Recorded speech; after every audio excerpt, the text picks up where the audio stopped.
Okay, it looks like the feed is back. So we have 3 minutes for an introductory statement on your candidacy, and starting with Lloyd. Yes. All right. Good evening, all. My name is Lloyd Ramirez Jr., candidate for the director. Thank you. I want to make sure clear that you know who you are.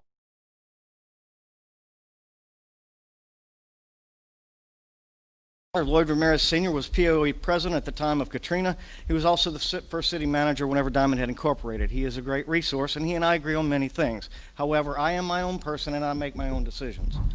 I am married to my beautiful wife, Jen. We have 4 children.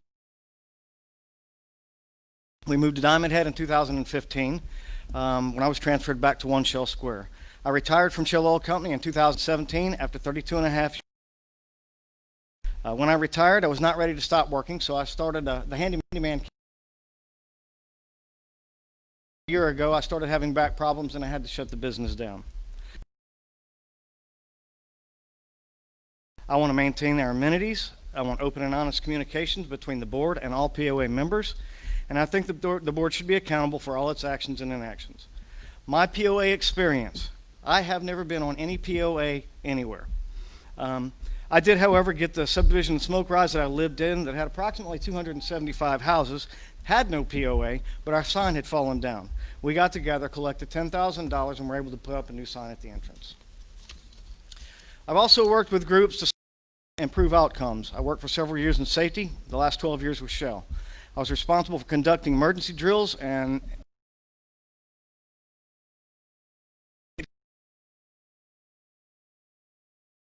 during these drills, I would identify areas that needed improvement. We would develop action plans to improve our response time. Electric. I speak with the public, and I bring back positive and negative feedback directly to the board of directors and the CEO, Mr. Ron Barnes, great guy, by the way.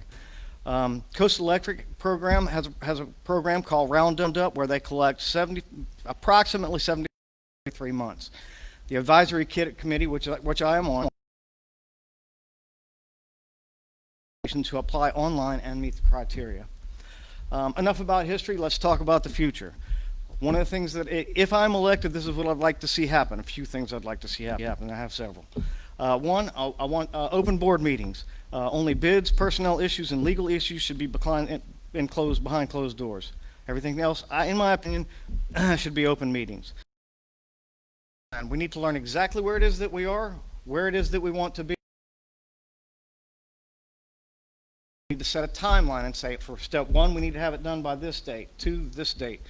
Set it, get it done, and then update to all of the POA members on a regular basis. Finally, I want to bring back Red Tops. Red Tops is a form. It's a quick questionnaire.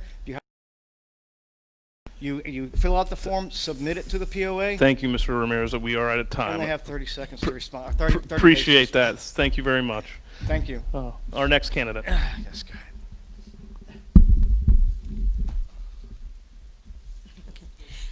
ahead. Burgoyne. We moved here in 2015. I have been a licensed realtor since 1977 and a broker since 2011. I managed the Gardner Realtors branch in Diamondhead for 6 years, and I retired in August. I fell in love with it, and I want all of us, from earliest to latest residents, to have a POA that's responsible to help provide that. There's as much to do here as one wants to participate in. There is something for everyone, whether it's golf, tennis, swimming, kayaking, trivia, political meetings, whatever. All use the POA facilities. How are the various facilities funded? POA dues. That is the question. Golf is already heavily supported by member, cart, and guest. Also gone up. Some of you want status quo. Keep everything as it is. Is that feasible? Of course not. Dues expired this month. Others follow in 21 and 22 when a significant amount of income goes away.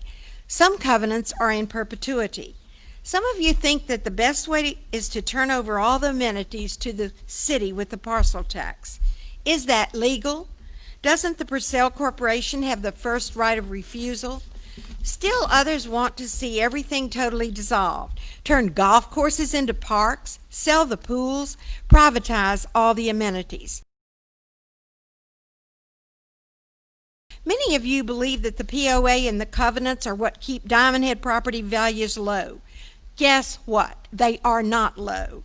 New homes in Diamondhead are, I know, I just sold one on Saturday.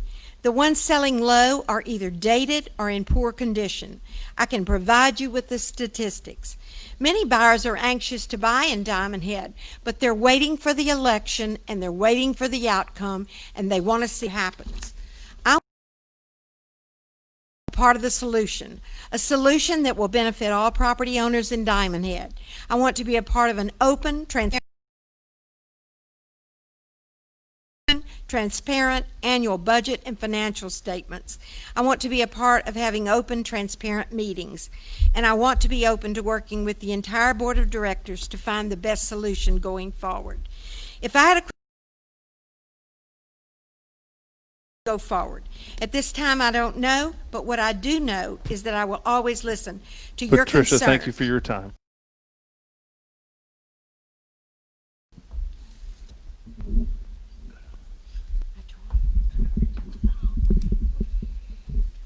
Good evening.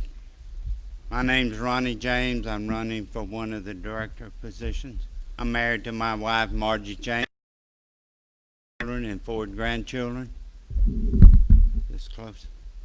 We lived in Diamondhead from 1987 to 1992 while we were working, building a house, completing Margie's, and raising our children. I even coached my son's baseball team on an original ball field that's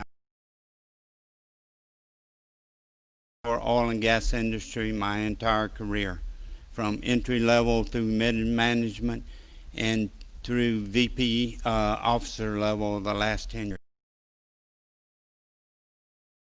Teams have worked operational businesses around the world in more than 30 countries. Contracts with clients, handle procurement, coordinated equipment and logistics for personnel, done maintenance while operating within a budget and maintaining the highest safety standards in our industry. After living and working around the world, of many choices in discussions of buying our house, the covenants issue came up, and I was told that probably things of me. They did. So now that they have, I feel save our amenities and property values. So why am I running? To protect our amenities and property values. Have open meetings, discussions, open voting, finances, and minutes including how individual board members voting. For all board members and staff that serve the membership. I am not a very political person, but a physical guy that has run business for decades.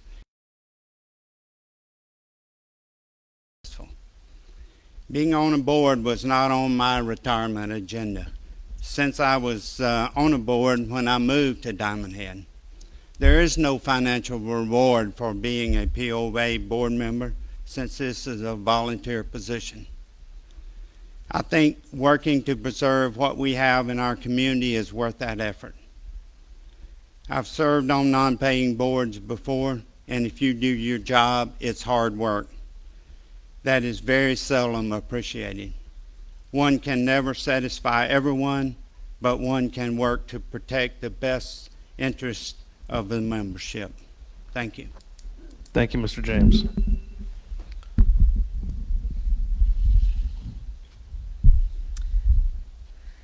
My name is Teresa Ertel, and I'm running for POA Director.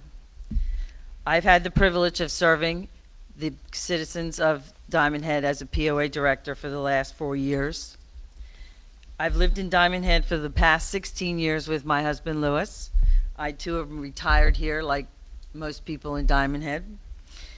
Previously, I have over 15 years experience on a HOA board. When I lived in Chicago, I held various positions on our HOA board there.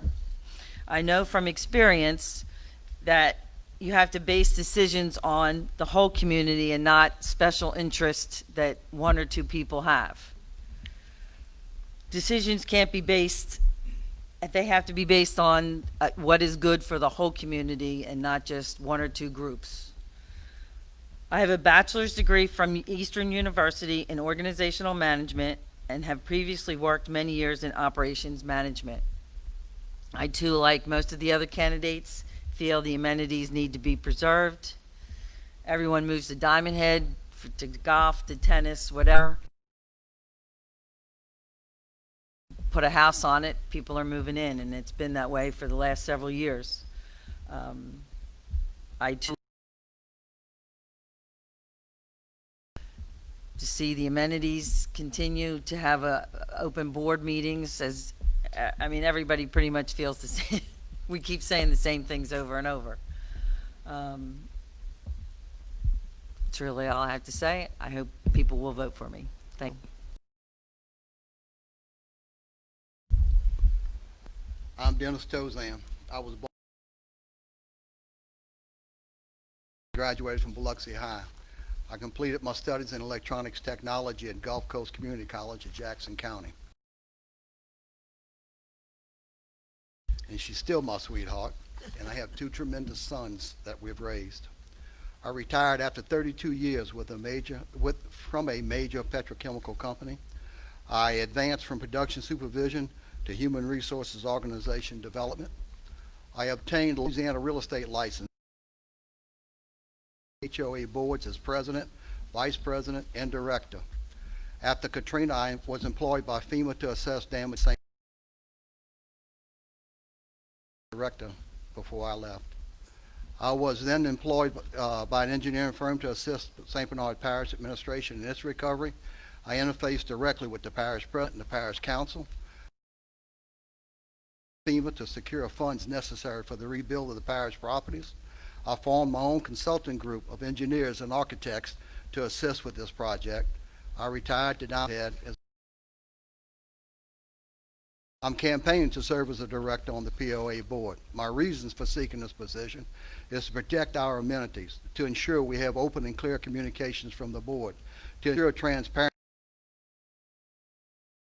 and to establish that the board is accountable to the POA members.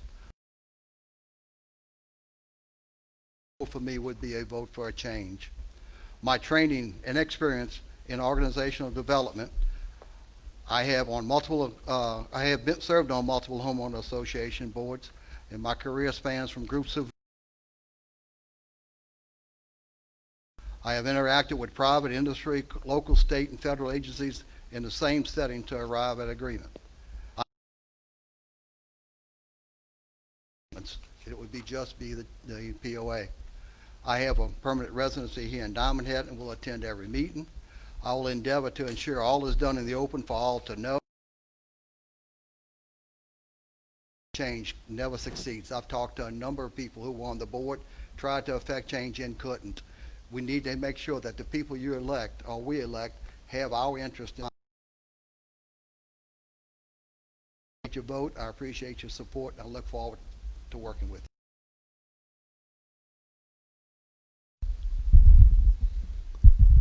I'm Patrick McCrossin.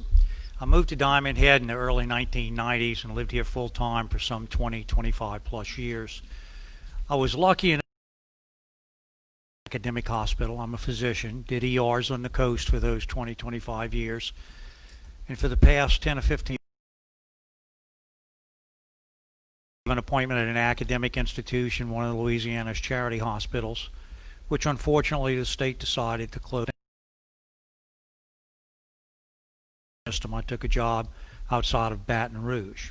So I'm a part-time resident, but I've been an owner here and a resident for a number of years, at least 25 years I was here full time. Favorite amenities. I don't want to save anything. What I want to do is what the members want to do.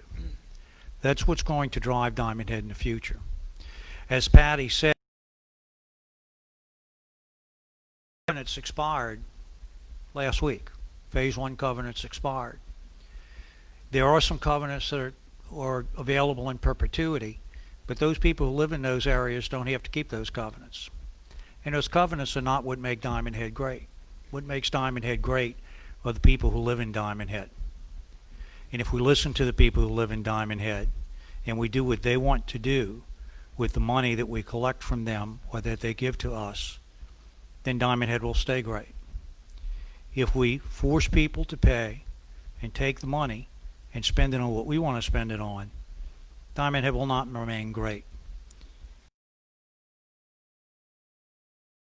Slowly divide. That's something I don't want to see happen.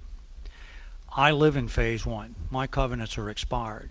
I don't have to pay dues. I don't have to be a member of the POA. I'm here because I'm hoping I can make a difference to keep Diamondhead great. I'd like to thank all of the other people who are running for office for director and for the office. It's not a job that anybody really wants to do or fights to do, but it's a job that has to be done. And I hope you'd give me a chance to do it. Thank you. Much. We're going to move on to the debate questions. Again, these were picked at random. You have cards in your hands. I want to read a answer that question or corresponding number, and then we'll move forward with the rebuttals. As far as the rebuttals are concerned, Bob, again, be the timekeeper, so pay attention up when we're running close to time. For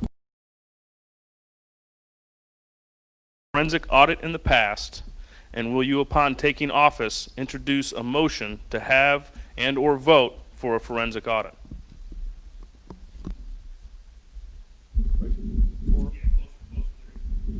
Well, since I have not been on board yet, I would think that if there is a reason for a forensic audit, I would certainly support it. Be looking for something in order to do a forensic audit, and as I understand, the books are audited every year. Is that not correct?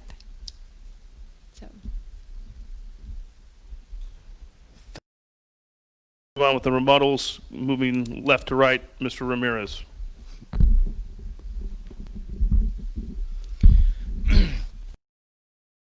Support an audit, but I cannot say that it would be a forensic. Something specific to look for, something that there was reason to believe there was a reason to do it. I'd support it.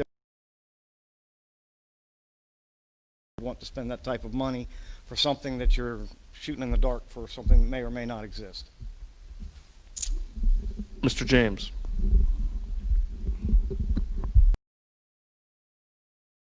A motion to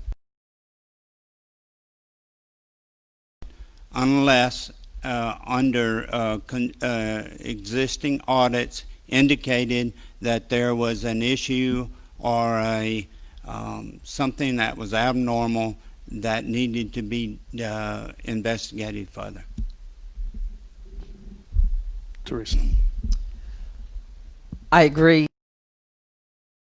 I do not support a forensic audit. It's the same, it's way too expensive, and unless you're absolutely looking for something specific, we are audited. So there's no reason for a forensic audit unless something comes up. How do you disagree with that? I really agree with the fact that if we, and there is an indication we need to do a further audit or forensic audit, there's no need for a forensic audit. Several years ago, a treasurer named Michael Schaefer found what he thought were improprieties in the operation of the country club and wanted to have a forensic audit done. I supported Michael Schaefer in that effort. Unfortunately, the board at the time blocked that and challenged Mike in court. Mike had a heart attack from the stress and died. That audit was never done. It should have been done. A wholesale forensic audit is not something that you do.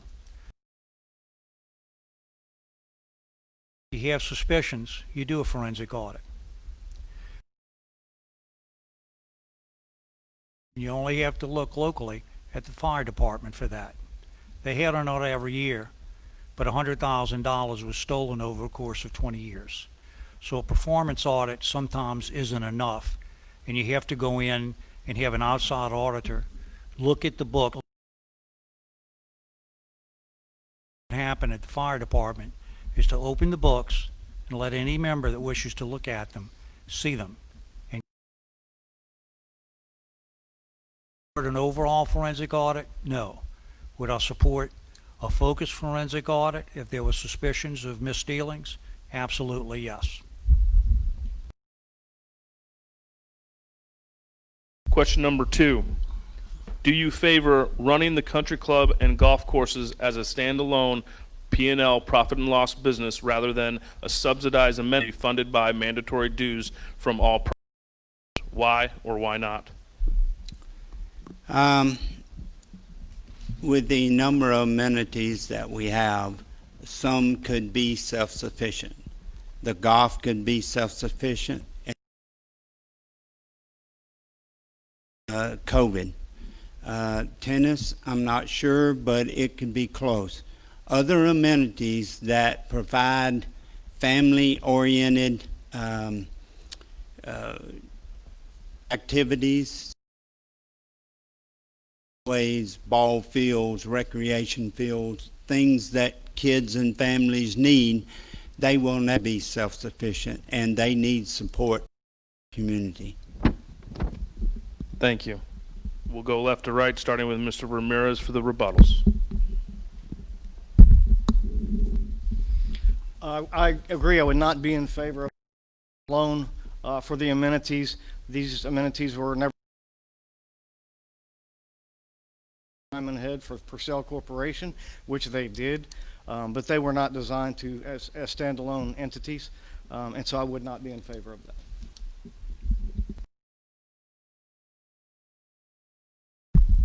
Was the question just the, It was phrased in the question as just the country club, okay. correct?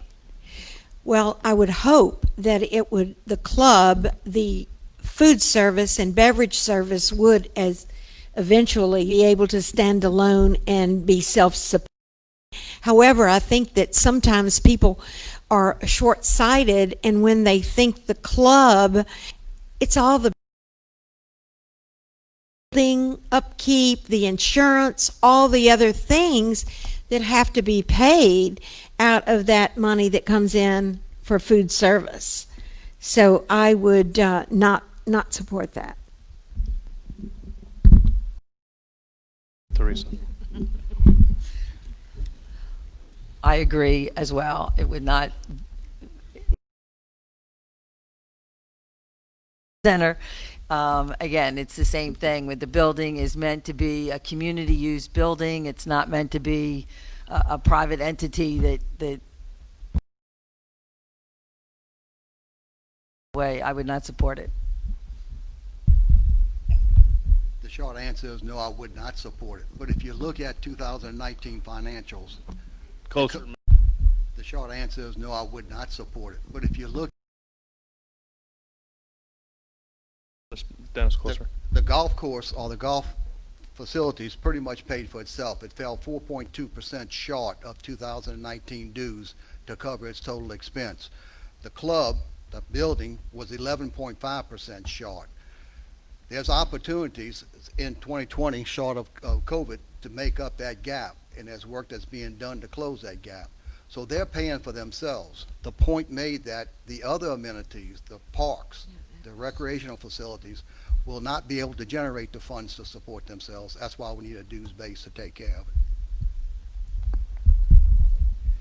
it. If you look at the financials that are published by the POA, as everyone else had mentioned, the golf courses are almost break even.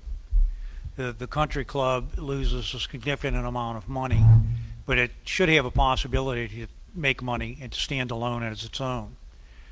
As mentioned before, the parks, which truly are amenities, are never going to support themselves. Athletic fields, parks, walking trails, they will never support themselves. They will need some support.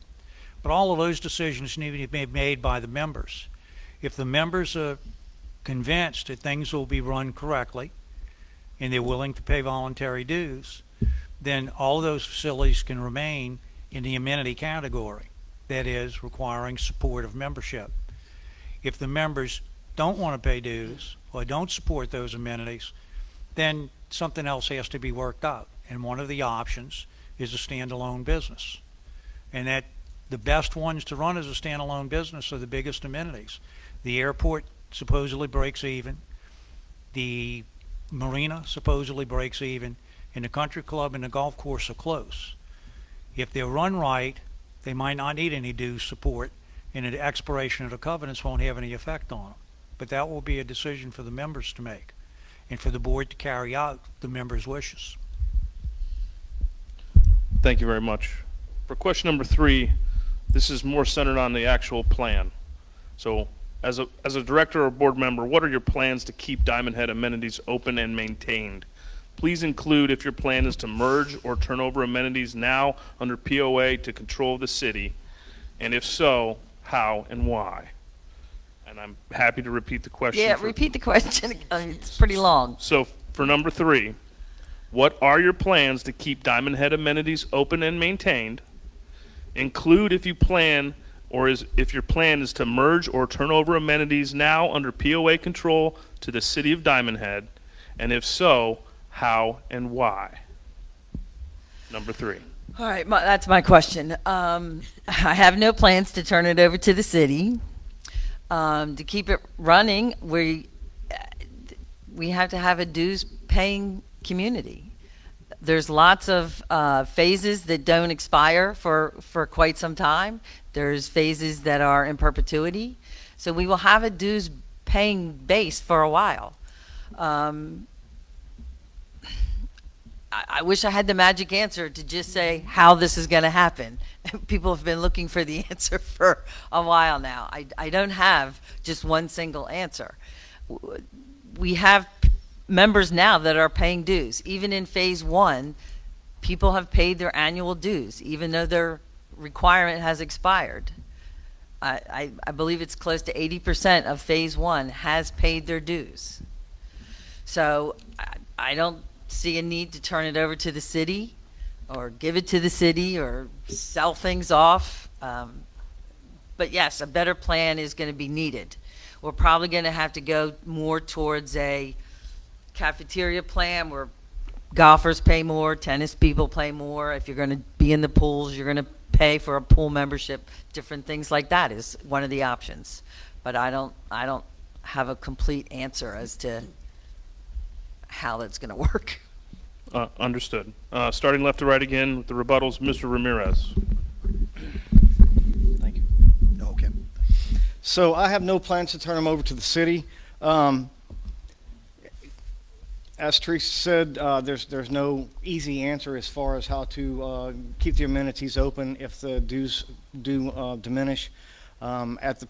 Until we know exactly where we are, because I mean, to be honest with you, I don't know exactly what the numbers are as far as how many people are continuing to pay those dues, what those numbers actually are, and until I really know those numbers, you can't really project what your future is going to be.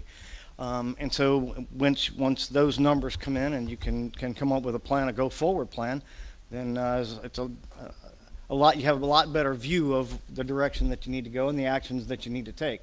Yeah, there are different suggestions for solutions that are everything from, don't do anything to sell everything to private companies or turn everything over to the city. I mean, you hear all kind of different scenarios. What the right one is at this point, I can't answer that. As far as me turning things over to the city, though, I can say that is not on my table, on my list of things for right now.